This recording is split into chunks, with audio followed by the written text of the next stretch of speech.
1 Corinthians 10:11 says, "Now these things happened to them as examples, that they were written for our instruction, upon whom the ends of the ages have now come."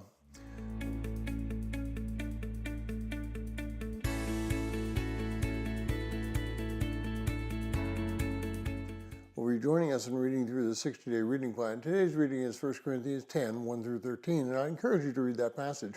Well, sometimes we get the feeling that we are going through our walk with Christ all alone, or we're experiencing something that nobody has ever experienced before.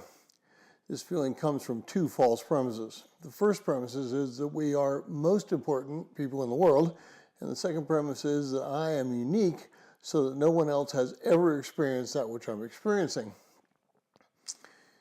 There are two chapters in the New Testament that specifically lay out the experience of others in the summarized fashion.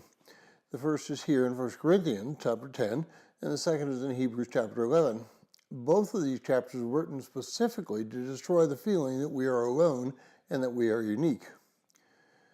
As Paul lists those people who were in captivity in Egypt, followed Moses out of Egypt, and then fell in the desert because of sin, we should be very careful as to our response to experiences that God gives and takes us through every day.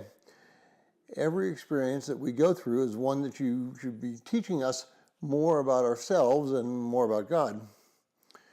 Well, verse 12 seems to summarize in a negative way exactly how we feel about our lives and our walk with Christ. The person who thinks that he has arrived and he is the ultimate Christian needs to be careful, because as the old saying goes, the bigger they are, the harder they fall. Our lives need to be lives of submission and confession. We have nothing to brag about in the positive things that we do in our lives, and we'll do them all through Christ. The negative things that we do are completely ours, and we should own them as such.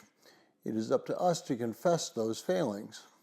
Well, verse 13 is the key verse in today's reading, because it is the promise that God makes to us, so that we might be able to resist temptation, and either the temptation to sin or the temptation to brag, which is also a sin.